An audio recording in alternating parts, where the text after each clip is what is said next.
Quando o Espírito Santo entra em uma pessoa, a primeira coisa chocante que acontece não é barulho por fora, é luz por dentro. E talvez essa seja a parte que muitos não querem ouvir. Porque todos desejam o consolo do Espírito, mas poucos estão preparados para a clareza do Espírito. Todos querem sentir paz, mas nem todos querem que Deus acenda uma lâmpada nos quartos escondidos da alma. O Espírito Santo não entra em você para decorar sua religiosidade. Ele entra para revelar a verdade. Ele entra para tirar o véu.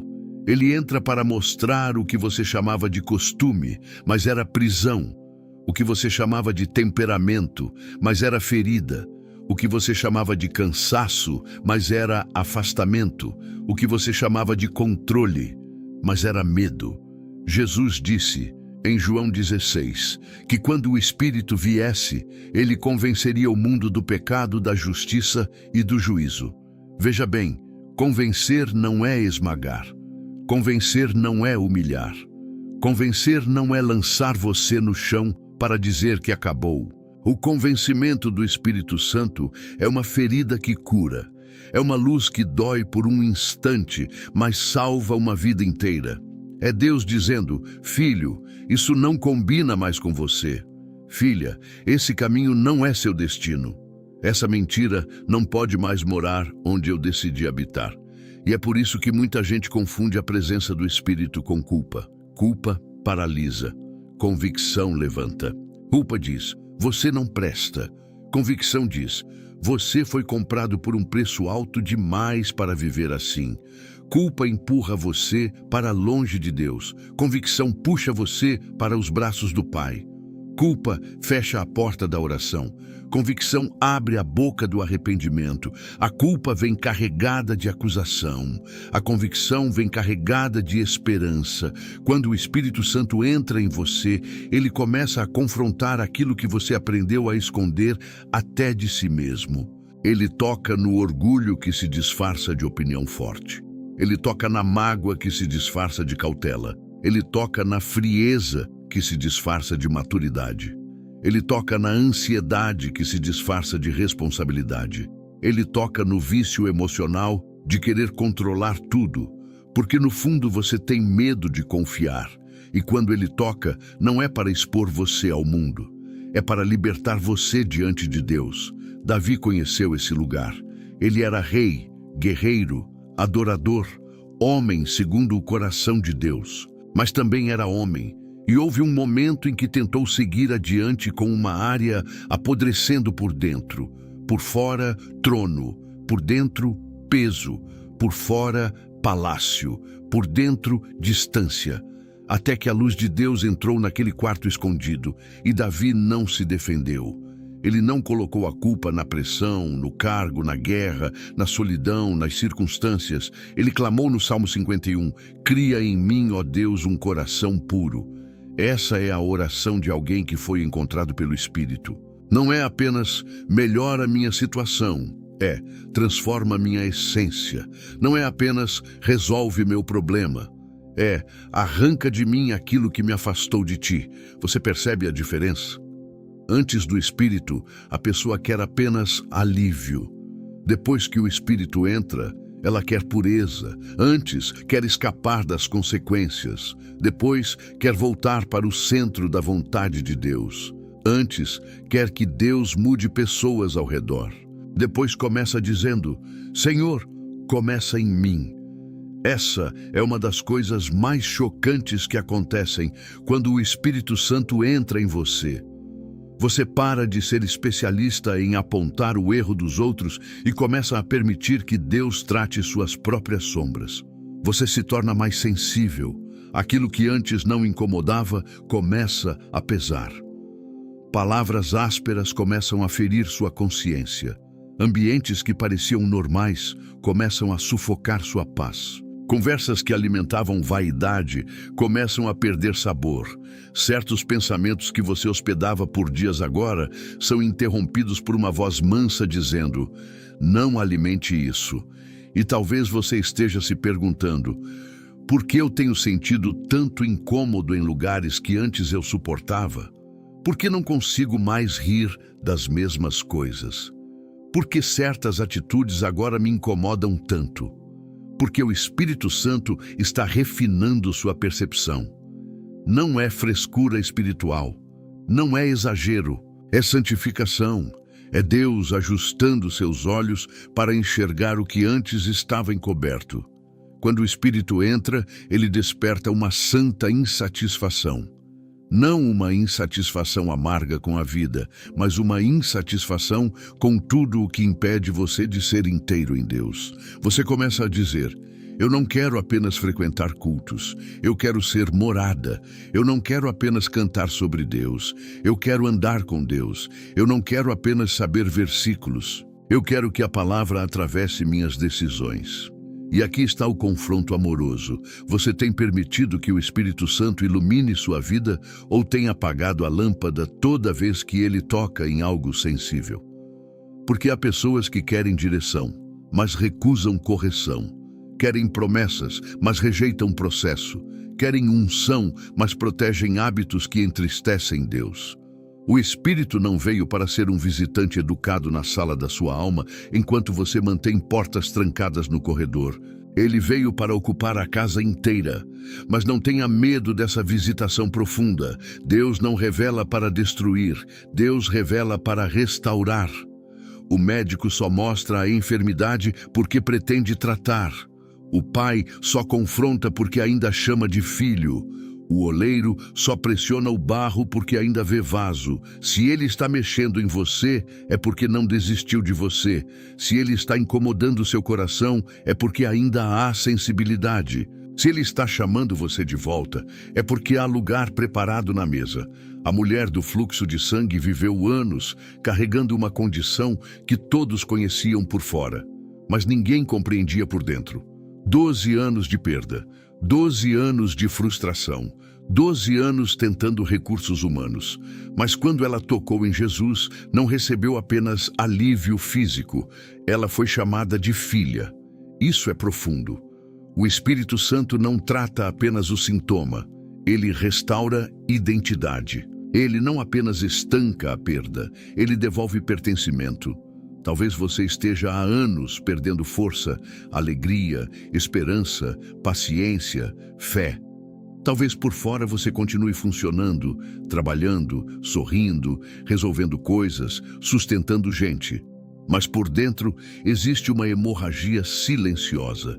Quando o Espírito entra, ele vai exatamente ali. Ele não se impressiona com sua aparência de estabilidade. Ele toca a área onde a vida está escapando. E a pergunta que fica é: você quer apenas continuar parecendo forte ou quer ser curado de verdade? Porque o Espírito Santo não veio maquiar ruínas. Ele veio levantar templo. Ele não veio fazer você parecer santo. Ele veio formar Cristo em você. E essa formação começa com luz. Luz sobre intenções. Luz sobre desejos. Luz sobre memórias. Luz sobre prioridades, luz sobre a maneira como você fala com quem ama, luz sobre a forma como você reage quando é contrariado, luz sobre os altares escondidos que competem com Deus. A primeira coisa chocante é essa: quando o Espírito Santo entra em você, ele revela você a você mesmo diante de Deus. E pela primeira vez, você não foge. Você se rende, você para de justificar o que precisa ser crucificado, para de alimentar o que precisa morrer, para de chamar de impossível aquilo que Deus quer transformar. E nesse lugar, onde a luz parece forte demais, você descobre que a santidade de Deus não veio para esmagar sua fraqueza, mas para libertar sua alma do que a enfraquecia. Depois que a luz entra, algo ainda mais profundo acontece. Você recebe um coração que não funciona mais pelos velhos impulsos. O Espírito Santo não apenas revela o que está errado, ele cria em você uma nova disposição. Ele não apenas mostra a poeira da casa, ele sopra vida dentro dela. Essa é a segunda coisa chocante. Quando o Espírito Santo entra em você, Deus muda o centro de comando da sua vida. Aquilo que antes governava suas escolhas começa a perder autoridade. A carne ainda tenta falar, mas já não precisa mandar. O passado ainda tenta lembrar, mas já não precisa definir. A dor ainda pode bater à porta, mas já não tem o direito de ocupar o trono. Em Ezequiel 36, Deus promete dar ao seu povo um coração novo e colocar dentro dele um espírito novo. Ele fala de remover o coração de pedra e dar um coração de carne. Isso não é poesia bonita para ser lida rapidamente. É cirurgia espiritual. Coração de pedra é aquele que já apanhou tanto que decidiu não sentir. É aquele que se protegeu tanto que se fechou para Deus e para pessoas. É aquele que ouviu tantas promessas humanas quebradas que começou a desconfiar até da fidelidade divina. Coração de pedra continua batendo, mas não se curva. Continua funcionando, mas não se quebranta. Continua religioso, mas não se entrega. E Deus diz, eu vou tirar a pedra. Não diz, você vai arrancar sozinho. Não diz, tente ser melhor até amolecer. Ele diz, eu farei. Porque há mudanças que disciplina humana não alcança. Há durezas que conselhos não dissolvem. Há travas interiores que nem o tempo remove. Só o Espírito Santo consegue entrar onde ninguém mais entra e trocar o princípio que governa a alma. É por isso que Jesus disse a Nicodemos, em João 3, que era necessário nascer de novo. Nicodemos era religioso, conhecedor da lei, respeitado, experiente. Mas Jesus não ficou impressionado com o currículo espiritual. Ele apontou para uma necessidade mais profunda. Não basta melhorar a aparência da árvore. É preciso nascer de uma nova semente. Não basta polir comportamento. É preciso regenerar a fonte. Não basta saber sobre Deus. É preciso receber vida de Deus. Muitos passam anos tentando reformar o velho homem. Colocam verniz religioso em uma estrutura cansada. Aprendem frases certas, frequentam ambientes certos, evitam escândalos visíveis, mas continuam governados por medo, orgulho, inveja, comparação, ressentimento e autopreservação. O Espírito Santo não veio apenas melhorar sua imagem. Ele veio inaugurar uma nova natureza. Ele veio fazer nascer dentro de você uma vontade que antes você não tinha. Vontade de perdoar, mesmo quando o ego quer punir. Vontade de obedecer, mesmo quando a carne negocia. Vontade de orar, mesmo quando a mente está cansada. Vontade de permanecer, mesmo quando a alma quer fugir. Essa mudança é chocante porque muitas vezes você se surpreende consigo mesmo. Antes, você reagiria com explosão, mas agora respira e escuta. Antes, devolveria na mesma moeda, mas agora sente um freio santo. Antes, alimentaria pensamentos por semanas, mas agora não consegue mais fazer aliança com a amargura. Antes, sua primeira resposta era controlar. Agora, ainda com medo, você começa a entregar. Isso não é fraqueza, isso é governo do espírito. E atenção, nascer de novo não significa nunca mais lutar. Significa que agora há uma nova vida lutando dentro de você. O convertido não é alguém sem conflito.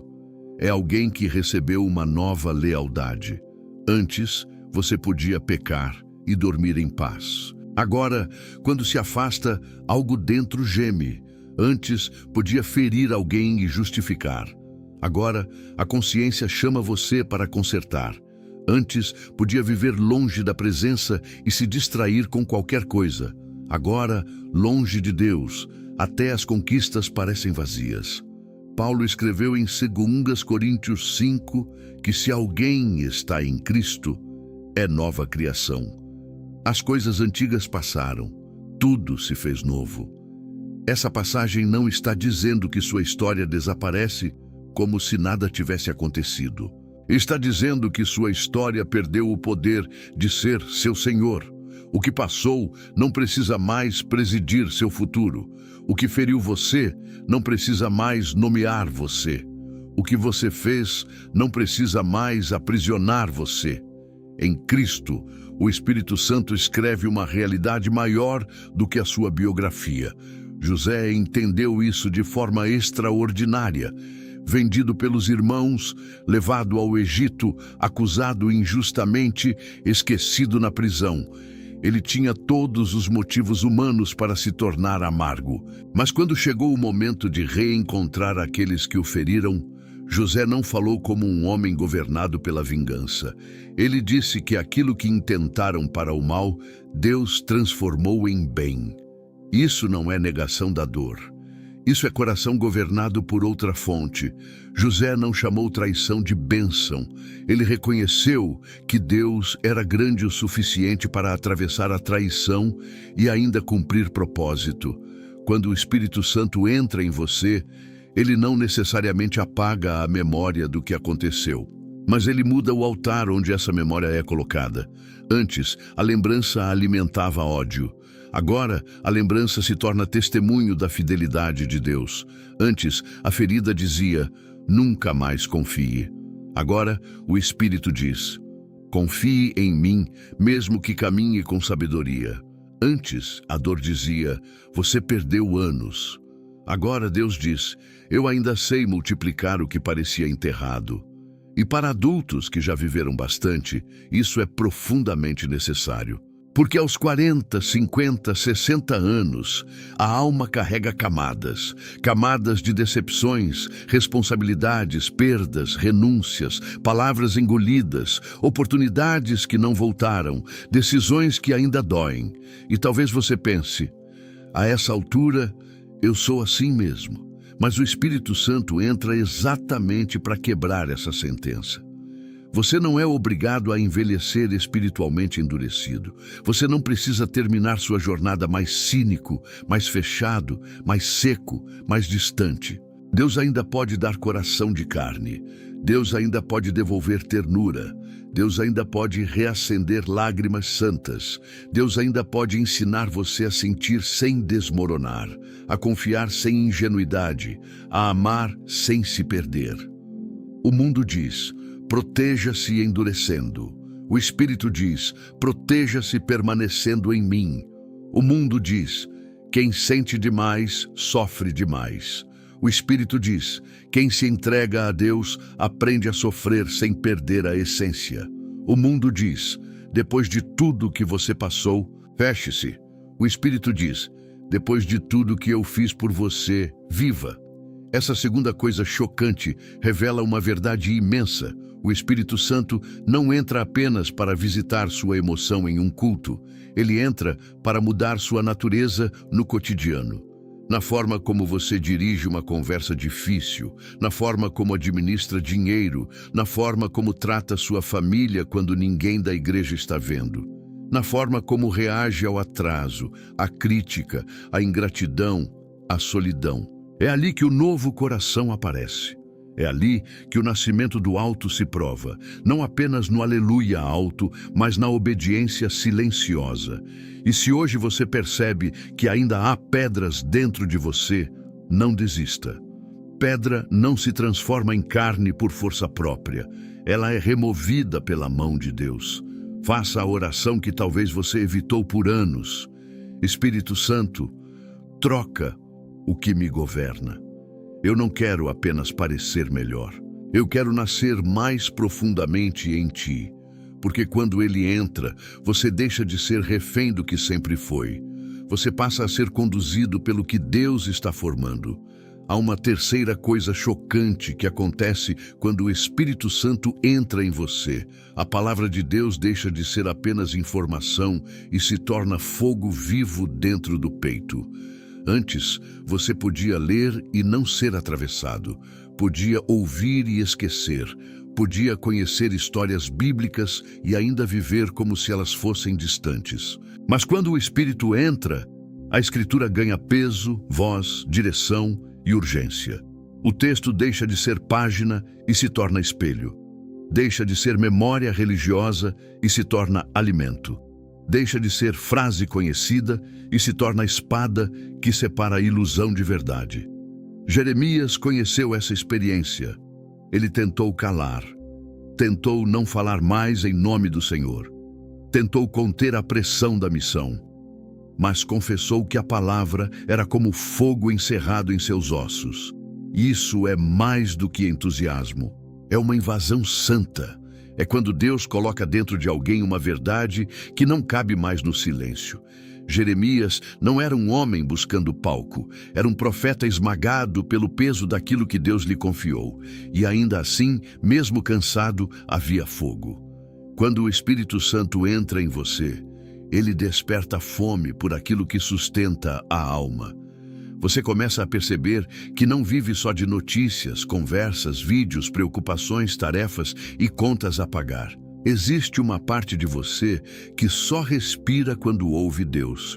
Há uma sede que nenhum entretenimento resolve. Há um vazio que nenhuma conquista preenche.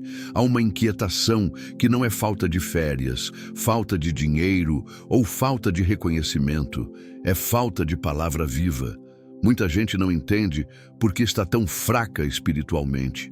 Acorda cansada por dentro, reage com irritação, perde a paciência facilmente, sente medo do futuro, fica presa a pensamentos repetitivos. Mas alimenta a alma com tudo, menos com a verdade que liberta. O corpo não permanece forte sem alimento, a fé também não. O coração não enfrenta tempestades com frases soltas, ele precisa de raiz.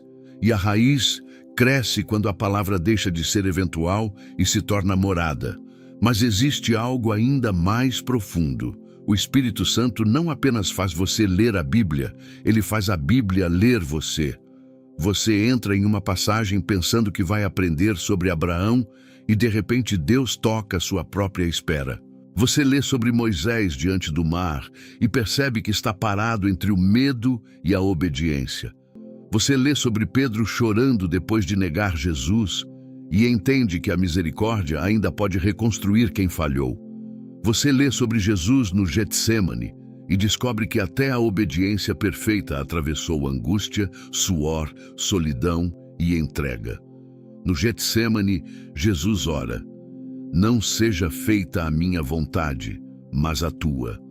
Não precisamos transformar essa cena em algo distante demais da vida comum. Ali está o filho amado diante da dor, submetendo o sentimento à vontade do Pai. E quando o Espírito Santo entra em você, ele começa a ensinar essa mesma oração, não como frase bonita, mas como rendição real. Pai, eu queria que fosse diferente, mas confio em Ti. Pai, eu não entendo o caminho, mas não quero sair da Tua vontade. Pai, minha alma está pesada, mas minha obediência continua de pé. Essa é uma marca poderosa do Espírito. Ele não elimina toda a tensão, mas coloca a vontade de Deus acima da vontade ferida. Ele não faz você fingir que está tudo bem. Jesus não fingiu no jardim. Ele disse que sua alma estava profundamente triste. Mas tristeza não virou rebeldia. Angústia não virou fuga. Pressão não virou desobediência. E esse é o tipo de maturidade que o Espírito forma em quem se entrega.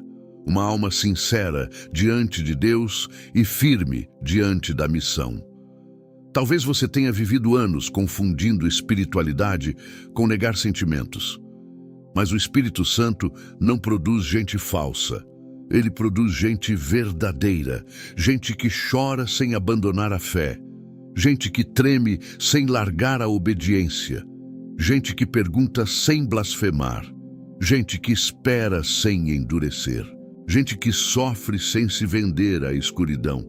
E a palavra se torna o chão dessa jornada. Quando você está prestes a desistir, ela recorda promessas. Quando você está prestes a se exaltar, ela recorda a humildade. Quando você está prestes a se vingar, ela recorda a cruz. Quando você está prestes a se condenar, ela recorda a graça.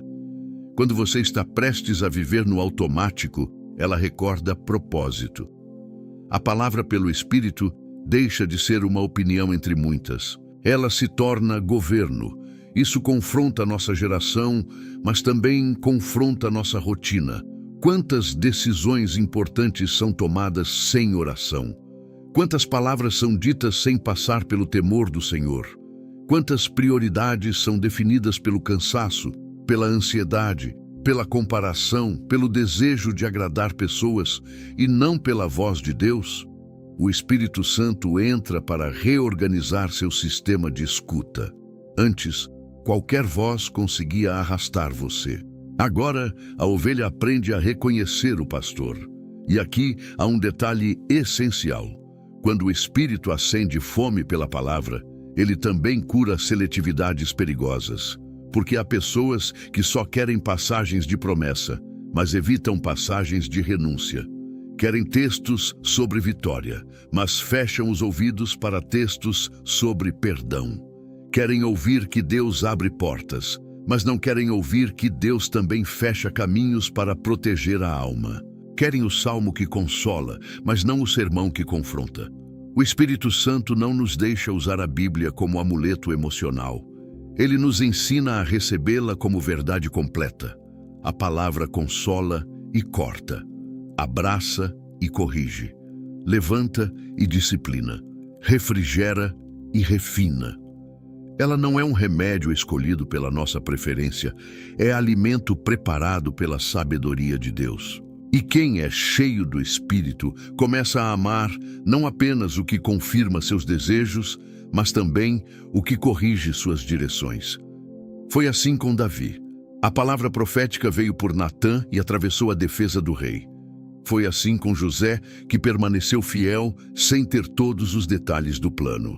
Foi assim com Jeremias, que carregou fogo mesmo sob oposição.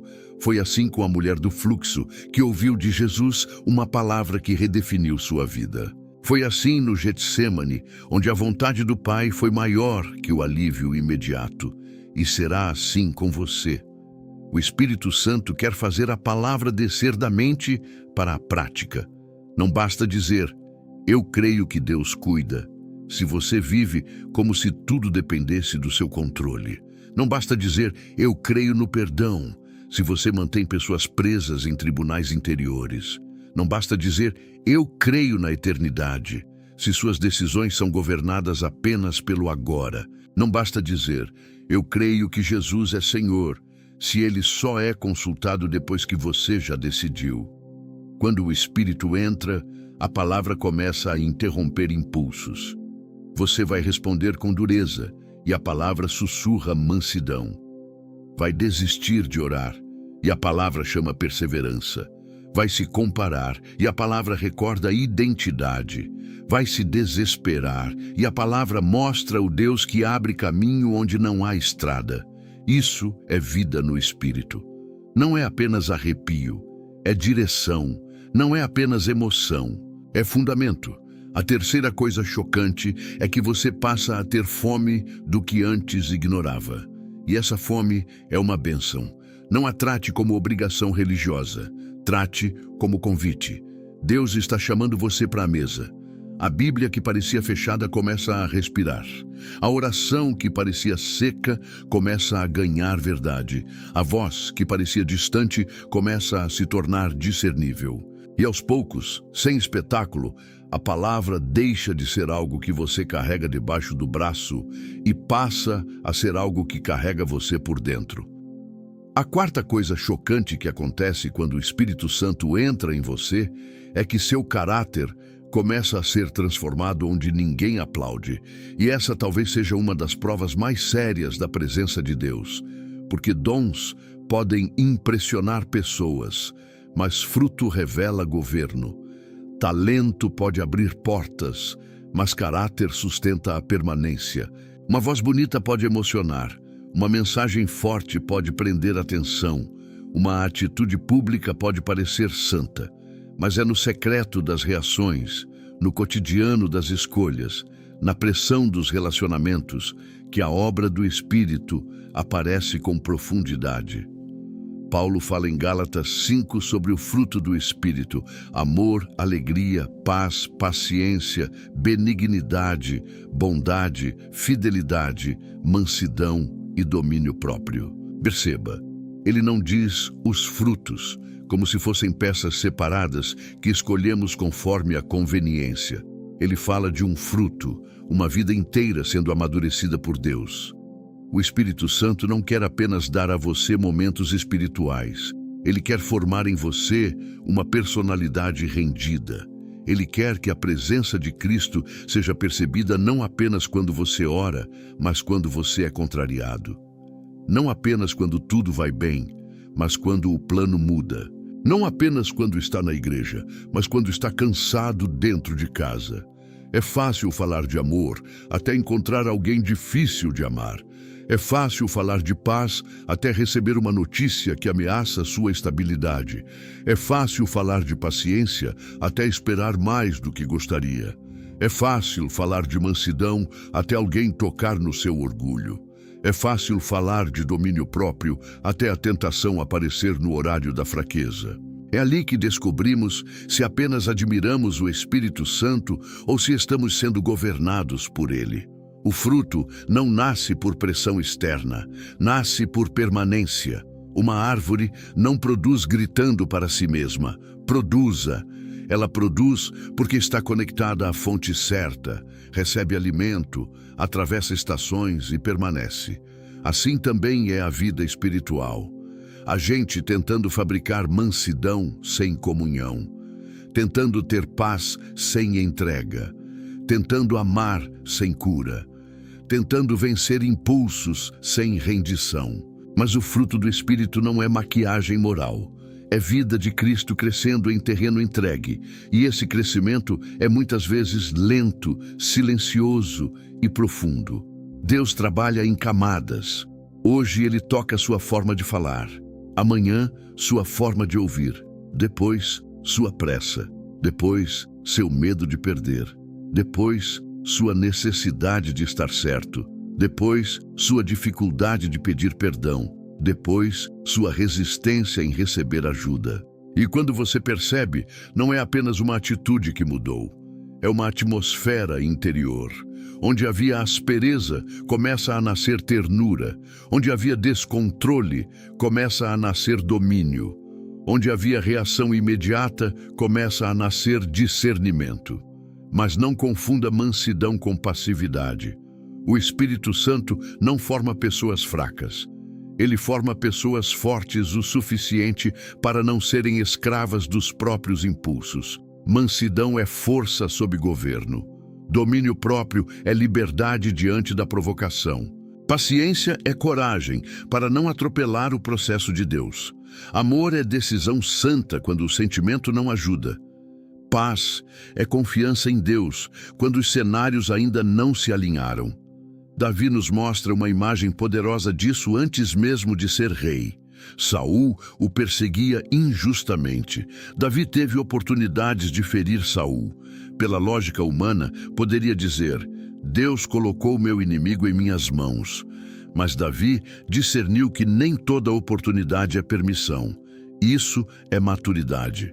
O Espírito Santo ensina você a não chamar de porta aberta aquilo que fere princípios. Ensina a não usar circunstâncias para justificar atitudes carnais. Ensina a não confundir chance de vingança com justiça divina. Quantas vezes a vida coloca diante de nós uma frase pronta para ferir, uma chance de expor alguém, uma oportunidade de devolver desprezo, uma brecha para agir sem integridade, e a carne diz: faça, você tem razão. Mas o Espírito pergunta: isso parece com Cristo? Essa pergunta muda tudo, porque o padrão do cristão não é apenas estar certo, é parecer com Jesus. E há momentos em que você pode vencer uma discussão e perder a semelhança com Cristo. Pode provar seu ponto e entristecer o espírito. Pode sair por cima diante das pessoas e descer por dentro diante de Deus. Quando o Espírito Santo entra, ele muda sua definição de vitória. Antes, vitória era ganhar a disputa. Agora, vitória é não perder a alma. Antes, vitória era ser reconhecido. Agora, vitória é permanecer fiel. Antes, vitória era calar o outro. Agora, vitória é obedecer a Deus mesmo quando ninguém vê. Antes, vitória era controlar o resultado. Agora, vitória é confiar no Senhor do processo. E isso se aplica de modo profundo à vida adulta. Aos 40, 50, 60 anos, muitos já construíram padrões de reação. Eu sempre fui assim. Na minha idade não mudo mais. Quem quiser gostar de mim, que goste assim. Mas o Espírito Santo não se curva a decretos de estagnação. Enquanto há fôlego, há formação. Enquanto há vida, há transformação. Enquanto há espírito, há possibilidade de fruto novo em galhos antigos. Talvez você tenha passado anos sendo conhecido pela dureza. Deus pode formar ternura. Talvez seja conhecido pela ansiedade. Deus pode formar paz. Talvez tenha histórico de explosões. Deus pode formar domínio. Talvez carregue tristeza como identidade. Deus pode gerar alegria que não depende de circunstância perfeita. Talvez tenha vivido na defensiva. Deus pode gerar amor seguro. Não porque você decidiu sozinho ser diferente, mas porque o Espírito de Cristo habita em você. Mas aqui vem a parte que confronta. Fruto precisa ser cultivado.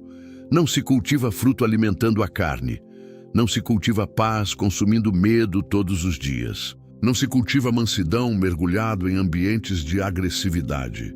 Não se cultiva pureza brincando com aquilo que contamina. Não se cultiva fidelidade fazendo pequenos acordos com a mentira. O Espírito Santo é Deus em você, mas ele não violenta sua vontade. Ele conduz, chama, alerta, fortalece, mas você precisa responder. E responder muitas vezes parece pequeno. Pedir perdão, fechar a boca, desligar algo, sair de uma conversa, voltar para a oração, dizer a verdade, ser fiel em uma tarefa escondida, tratar bem alguém que não pode oferecer nada, honrar compromissos, não alimentar fantasia, não cultivar ressentimento, não usar a idade como desculpa para parar de crescer. Essas pequenas obediências são lugares onde o fruto amadurece. A quarta coisa chocante é essa. O Espírito Santo torna sua vida comum profundamente espiritual. A cozinha vira altar. O trânsito vira escola de paciência. A família vira campo de amor real. A rotina vira oficina de fidelidade. A crise vira solo para a paz. A espera vira lugar de domínio próprio. O silêncio vira disciplina de mansidão. O trabalho vira testemunho de excelência diante de Deus. E um dia, pessoas começam a perceber algo diferente. Talvez não saibam explicar, mas notam que você não responde como antes, não explode como antes, não se desespera como antes, não vive se justificando como antes. Não precisa provar tanto, não precisa ferir para se defender, não precisa controlar tudo para se sentir seguro. E quando perguntarem o que aconteceu, a resposta não será vaidade espiritual, será gratidão humilde. O Espírito Santo está trabalhando em mim.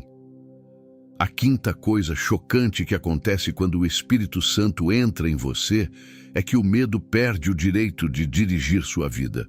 Ele ainda pode aparecer, ainda pode gritar, ainda pode sugerir cenários, ainda pode trazer lembranças, mas deixa de ser Senhor. O Espírito Santo não torna você inconsequente, ele torna você corajoso. Não uma coragem barulhenta, feita de impulso, orgulho ou necessidade de provar algo, mas uma coragem santa, nascida da certeza de que Deus está com você, de que sua vida pertence a Cristo e de que a obediência vale mais do que a aprovação humana. Jesus disse em Atos 1 que os discípulos receberiam poder ao descer sobre eles o Espírito Santo e seriam testemunhas. Observe que o poder não foi dado para a autopromoção, não foi dado para a vaidade espiritual, não foi dado para transformar pessoas em celebridades religiosas, foi dado para testemunhar. O Espírito concede poder para que Cristo seja visto, poder para permanecer fiel, poder para falar quando o silêncio seria covardia, poder para calar quando falar seria vaidade, poder para servir quando o ego pede palco, poder para suportar quando a pressão tenta fazer você retroceder. Pedro é um retrato impressionante dessa transformação. Antes, na noite da prisão de Jesus, ele negou conhecer o Mestre. Teve medo de ser associado a Cristo. Uma simples pergunta foi suficiente para revelar sua fragilidade. Mas depois, cheio do Espírito, Pedro se levanta publicamente e anuncia Jesus com ousadia. O que mudou? Não foi apenas personalidade, não foi treinamento de oratória, não foi autoconfiança, foi revestimento. Foi o Espírito Santo tomando um homem quebrado e transformando sua vergonha em testemunho. Isso é esperança para quem já falhou por medo. Talvez você também já negou Jesus, não necessariamente com palavras diretas, mas com escolhas silenciosas. Calou quando deveria testemunhar. Cedeu quando deveria permanecer firme. Escondeu sua fé para não parecer exagerado. Aceitou ambientes que feriam sua consciência para não desagradar pessoas. Riu de coisas que entristeciam Deus para não ser excluído. Tomou decisões pela aprovação dos outros, não pela direção do Senhor. Mas o Espírito Santo não descarta pessoas por episódios de fraqueza. Ele restaura, fortalece e envia de novo.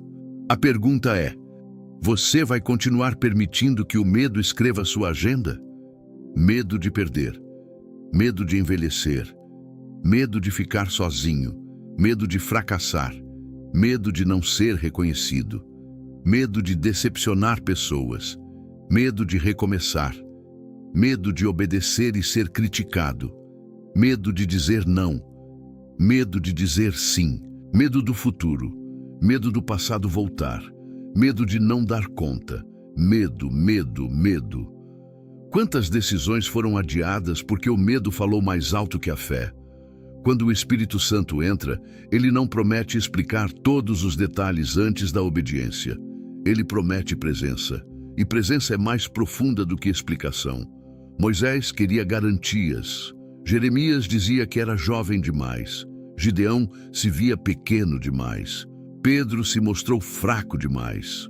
Mas Deus nunca chamou pessoas porque elas eram suficientes em si mesmas. Deus chama e depois capacita. Deus envia e depois sustenta. Deus pede passos antes de mostrar o mapa inteiro. Jeremias é uma ilustração profunda. Quando Deus o chamou, ele apresentou sua limitação.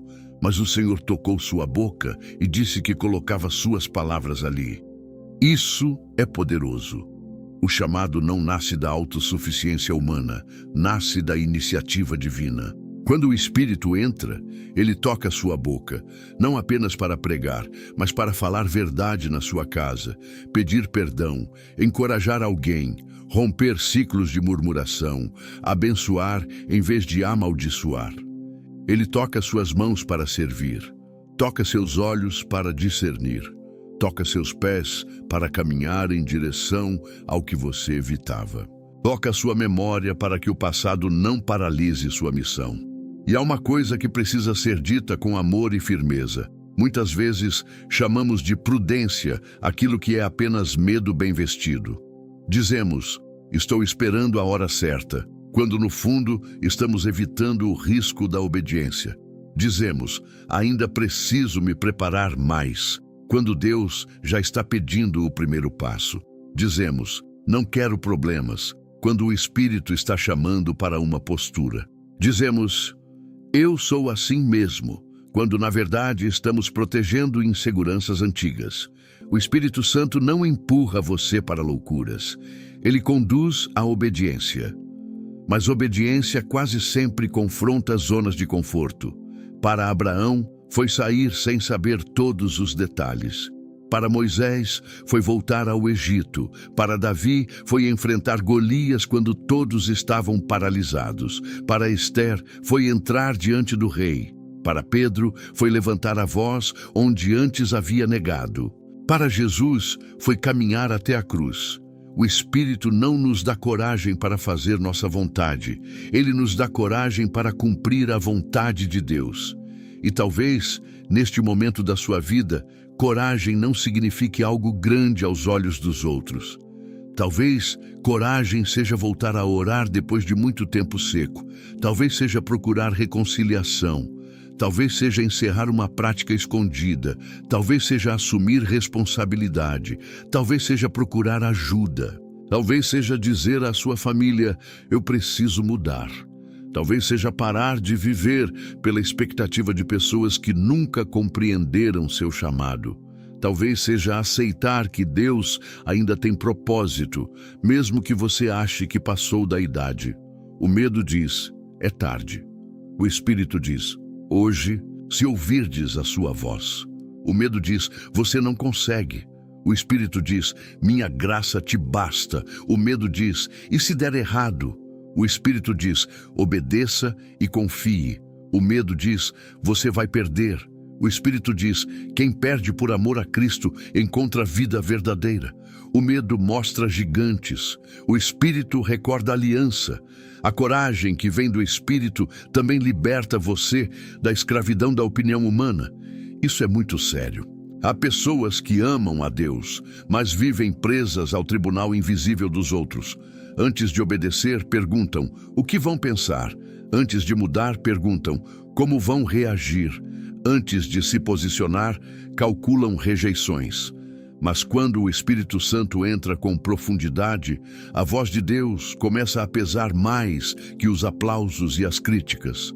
Você não se torna arrogante, torna-se livre, livre para agradar a Deus, livre para ser corrigido por Ele, livre para não negociar convicções por aceitação. Essa liberdade tem preço, mas tem paz. Nem todos entenderão sua nova postura, nem todos celebrarão sua mudança. Alguns preferiam você previsível, controlável, sempre disponível, sempre calado, sempre adaptado. Mas o Espírito Santo não entrou em você para manter máscaras confortáveis aos outros. Ele entrou para formar uma testemunha. E testemunha não é apenas quem fala de Cristo, é quem vive de tal modo que Cristo se torna visível. A quinta coisa chocante é que o Espírito transforma pessoas assustadas em sinais vivos da fidelidade de Deus.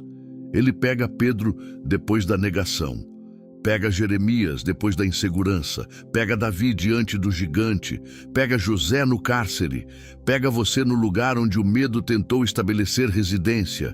E ele diz: levante-se, não porque você é forte sozinho, mas porque eu estou em você. A sexta coisa chocante que acontece quando o Espírito Santo entra em você é que até a sua dor começa a ser acompanhada por uma presença que palavras humanas não conseguem explicar. O Espírito não entra apenas para momentos de celebração. Ele entra para habitar também nos vales. Ele não se aproxima apenas quando você canta com força. Ele permanece quando você só consegue suspirar. Ele não é Deus apenas da montanha iluminada. Ele é Deus do quarto silencioso, da madrugada pesada, da notícia difícil, da cadeira vazia, da espera longa, da lágrima que ninguém viu.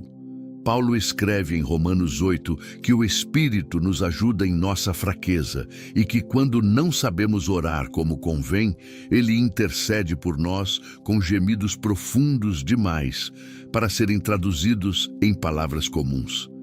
Isso é uma das revelações mais ternas da vida cristã. Há momentos em que você não sabe organizar a dor em frases, não sabe explicar o que sente. Não sabe pedir direito, não sabe se chora, se cala, se espera, se pergunta, e Deus não despreza esse lugar. O Espírito Santo entra justamente aí, na incapacidade de formular, e transforma gemido em oração. Isso quebra a mentira de que você só pode se aproximar de Deus quando está forte, animado e cheio de palavras bonitas. O Espírito Santo não se assusta com sua fraqueza. Ele a assiste. Ele não abandona você quando sua oração fica pequena. Ele intercede. Ele não rejeita você quando sua fé está cansada. Ele sustenta. Ele não exige performance espiritual de uma alma ferida. Ele se inclina com misericórdia. Jesus, no Getsêmani, nos mostra que a dor não é ausência de espiritualidade. O Filho de Deus experimentou angústia real. Ele levou consigo discípulos, pediu vigilância, orou intensamente, submeteu sua vontade ao Pai. Isso nos ensina que maturidade espiritual não é anestesia emocional. É rendição em meio ao peso. É confiança quando a alma está apertada. É permanecer diante do Pai quando fugir pareceria mais fácil. Talvez você tenha sido ensinado a esconder sua dor para parecer forte. Talvez aprendeu que gente de fé não pode admitir cansaço. Mas a Bíblia não sustenta essa máscara. Os salmos têm lágrimas, os profetas têm lamentos. Jesus chorou. Paulo falou de fraqueza. Jó rasgou perguntas diante de Deus. A diferença não está em nunca sofrer. A diferença está em sofrer na presença. A dor sem Deus vira desespero. A dor com Deus pode virar altar. Quando o Espírito Santo entra, ele faz algo extraordinário. Ele não desperdiça sofrimento. Ele não chama todo sofrimento de bom, mas pode produzir fruto santo mesmo em terrenos feridos. Foi assim com José. A cova não foi boa, a escravidão não foi boa, a mentira contra ele não foi boa, o cárcere não foi bom. Mas Deus estava trabalhando dentro de uma história quebrada para preservar vidas e cumprir propósito. Quando José olha para trás, ele não romantiza a maldade dos irmãos. Ele reconhece a soberania de Deus acima da maldade humana.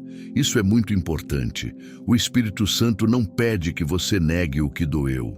Ele ensina você a não permitir que a dor tenha a última palavra. Ele não exige que você chame injustiça de bênção. Ele revela que Deus pode ser maior que a injustiça. Ele não manda você fingir que não perdeu. Ele mostra que mesmo nas perdas, o Pai continua sustentando destinos que você ainda não consegue ver. Para quem já viveu décadas, essa mensagem entra fundo. Porque existem dores antigas que não fazem barulho todos os dias, mas ainda pesam. Há nomes que mexem com a memória. Há datas que apertam o peito. Há decisões que você revisita. Há pessoas que partiram, há capítulos que não voltam, há sonhos que precisaram ser enterrados. E talvez você tenha seguido a vida, mas uma parte de você ficou parada em algum ponto da estrada. Quando o Espírito Santo entra nessa região, ele não chega acusando você por ainda sentir. Ele chega consolando, reorganizando, dando sentido, trazendo Cristo para dentro da lembrança. Ele mostra que consolo não é esquecimento. Consolo é presença suficiente para continuar. Ele mostra que cura não é apagar a história. Cura é a história perder o veneno. Ele mostra que paz não é ausência de lágrimas. Paz é Deus sentado no trono, mesmo quando os olhos ainda molham. E aqui está algo chocante. O Espírito Santo transforma solidão em comunhão. Há momentos em que pessoas podem amar você e ainda assim não conseguir entrar no lugar mais profundo da sua dor. Elas podem abraçar, aconselhar, estar por perto, mas existe um ponto da alma que só Deus alcança. O Espírito entra nesse ponto. Ele compreende sem você explicar. Ele discerne o que você não consegue nomear. Ele cura onde ninguém sabe que ainda dói. Por isso, pare de interpretar silêncio como abandono. Há silêncios que são salas de tratamento. Há esperas que são úteros de maturidade. Há desertos que são escolas de dependência. Há estações em que Deus não está retirando amor, está retirando ruídos para que você aprenda a reconhecer a voz dele. Nem todo silêncio é ausência.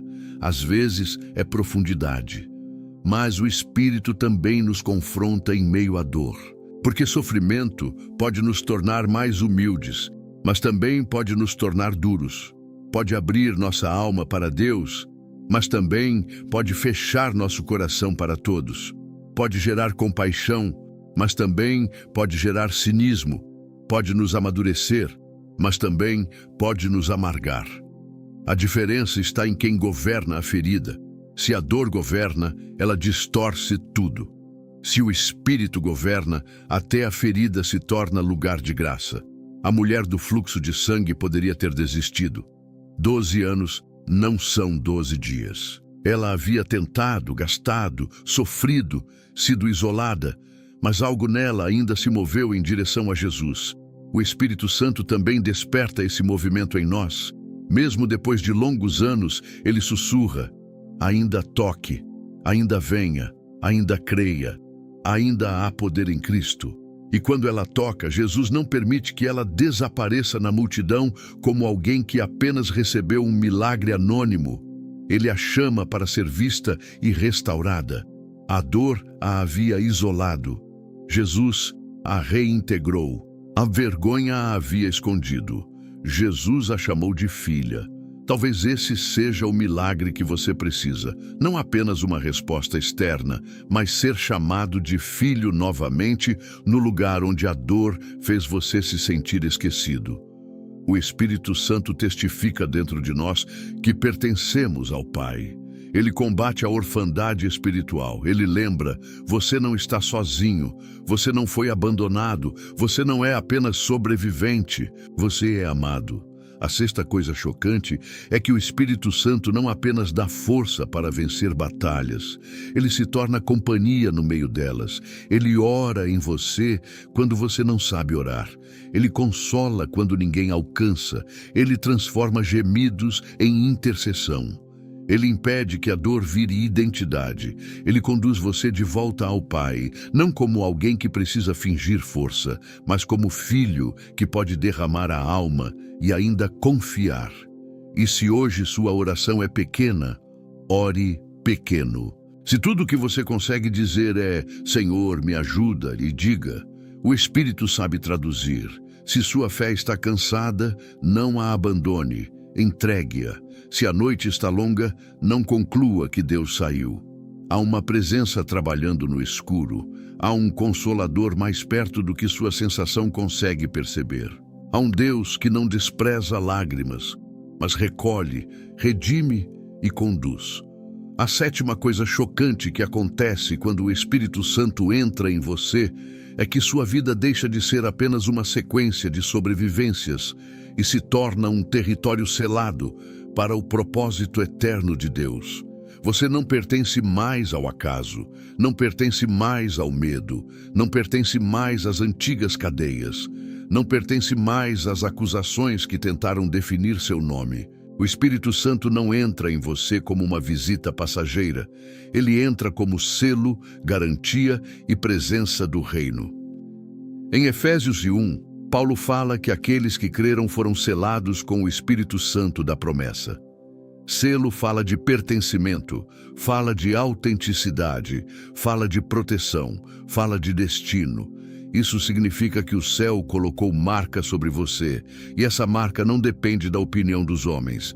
Não desaparece porque você teve uma semana difícil, não é cancelada por uma crise de lágrimas, não é enfraquecida pela idade, não é anulada por um passado que foi colocado sob o sangue de Cristo.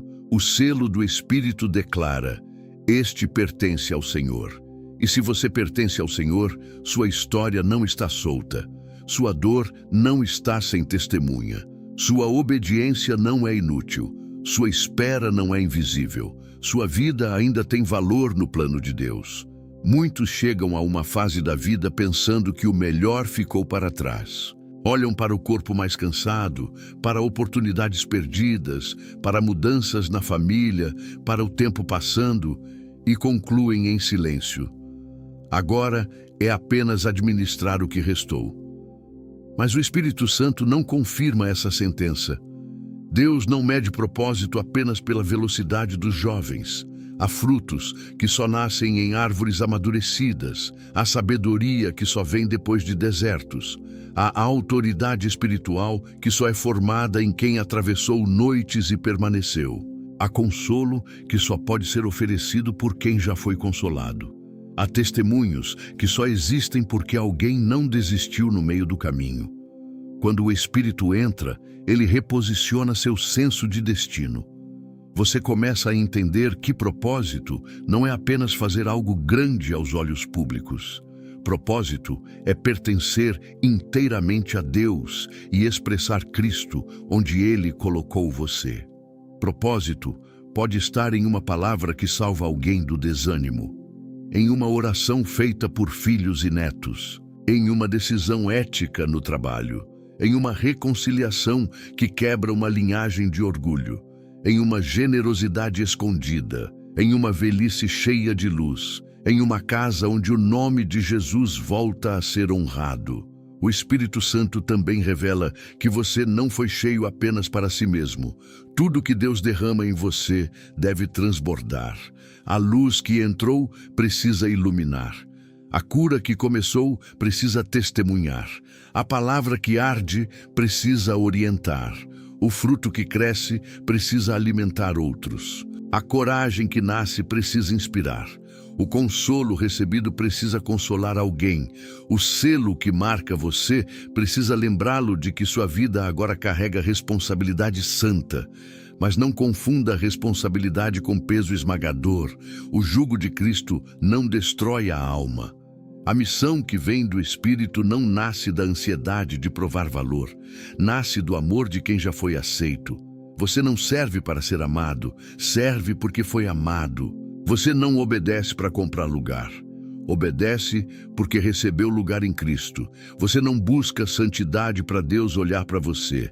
Busca santidade porque Deus já olhou com misericórdia e chamou você para perto. Essa diferença muda tudo. Sem o Espírito, até o serviço vira vaidade ou cansaço. Com o Espírito, o serviço vira adoração. Sem o Espírito, propósito vira pressão. Com o Espírito, propósito vira resposta. Sem o Espírito, obediência parece prisão. Com o Espírito, obediência se torna liberdade. Sem o Espírito, renúncia parece perda. Com o Espírito, renúncia se torna caminho para a vida verdadeira. E agora, depois de tudo, olhe para o percurso. Quando o Espírito Santo entra, ele acende luz no interior. Troca o coração endurecido, faz a palavra queimar como fogo vivo, forma caráter onde ninguém vê, derruba o governo do medo, consola a dor que ninguém consegue traduzir e sela sua vida para o propósito eterno de Deus. Isso não é religião superficial. Isso é invasão divina, isso é nova criação, isso é Cristo sendo formado no ser humano. A pergunta final não é se você conhece essas verdades. A pergunta é se você vai se render a elas, porque é possível ouvir sobre o Espírito e ainda resistir ao Espírito. É possível admirar a obra de Deus e ainda manter áreas interditadas. É possível desejar consolo e recusar governo. É possível querer dons e desprezar fruto. É possível pedir direção e ignorar a palavra. Mas hoje, pela misericórdia de Deus, há um convite diante de você. Não um convite para aparentar mais espiritualidade. Um convite para entregar a casa inteira. Entregue a sala das aparências. Entregue o quarto das memórias. Entregue o porão dos medos. Entregue as gavetas das mágoas. Entregue os corredores das decisões. Entregue as chaves dos desejos. Entregue o trono da vontade. Não esconda de Deus o que Ele já conhece. Não proteja cadeias que Cristo veio quebrar. Não abrace uma identidade que a cruz já desfez. Não chame de normal aquilo que o Espírito está pedindo para abandonar. Talvez você precise dizer hoje: Espírito Santo, entra onde eu só deixei Deus visitar de longe. Entra na minha forma de reagir. Entra na minha história familiar. Entra na minha ansiedade. Entra no meu casamento. Entra na minha viuvez. Entra na minha solidão. Entra na relação com meus filhos. Entra nas minhas finanças. Entra nos meus pensamentos quando ninguém escuta. Entra na minha velhice, nos meus planos, nos meus arrependimentos, nas minhas esperas. Entra e governa. E quando Ele governa, você não se torna perfeito da noite para o dia, mas se torna rendido. E uma pessoa rendida está em transformação. Pode cair, mas não faz morada na queda. Pode chorar, mas não abandona a esperança. Pode ser pressionada, mas não vende a consciência. Pode esperar, mas não acusa Deus de infidelidade. Pode não entender tudo, mas continua dizendo: Senhor, para quem iremos? Só Tu tens palavras de vida eterna. Há uma geração precisando ver adultos cheios do Espírito. Não apenas adultos cansados, críticos, feridos, religiosos por tradição, mas homens e mulheres que carregam presença, pessoas que envelhecem com fé viva, que atravessam perdas sem perder ternura, que corrigem sem destruir, que ensinam sem orgulho, que oram sem espetáculo, que perdoam sem negar a verdade, que permanecem firmes quando o mundo muda de valores a cada vento. Pessoas que mostram aos mais jovens que seguir Jesus não é fase, é vida. Não é emoção de domingo, é aliança até o fim. E este pode ser você. Não porque você merece, não porque você nunca falhou, não porque entende todos os mistérios, mas porque o Espírito Santo ainda é derramado sobre os que creem. Porque Jesus ainda salva completamente. Porque o Pai ainda recebe filhos de volta. Porque a graça ainda levanta cansados. Porque a palavra ainda é viva. Porque a cruz ainda fala mais alto que a acusação. Porque o túmulo ainda está vazio. Porque Cristo reina. Então levante os olhos da alma. O Espírito Santo não entrou em você para que você terminasse pequeno, seco e vencido. Ele entrou para testemunhar Cristo em sua vida até o último fôlego. Ele entrou para fazer de você uma carta viva. Ele entrou para transformar feridas em fontes de compaixão, fraquezas em lugares de dependência, histórias quebradas em altares de glória para Deus. Ele entrou para que sua casa, sua boca, suas escolhas, suas memórias e seu futuro declarem: Jesus é Senhor. Receba este chamado com temor e esperança. Não apague a voz que está chamando. Não adie a rendição que pode mudar sua história. Não negocie com as trevas aquilo que Deus separou para a luz. Não entregue ao medo aquilo que Cristo comprou com sangue. Você é morada, não ruína abandonada. Você é filho, não órfão esquecido. Você é testemunha, não acidente perdido no tempo. Você é selado, chamado, sustentado e enviado. E como decreto final sobre sua vida, fique com a palavra de 2 Timóteo 1:7. Deus não nos deu espírito de medo, mas de poder, de amor e de equilíbrio. Que essa verdade se levante sobre sua casa. Que o medo perca força. Que o amor de Cristo governe suas decisões. Que o poder do Espírito sustente sua obediência. Que o equilíbrio santo guarde sua mente. E que a partir de hoje, cada passo seu diga ao céu, à terra e às trevas: o Espírito Santo habita em mim, Cristo vive em mim, e eu não voltarei a ser escravo daquilo que Deus já venceu.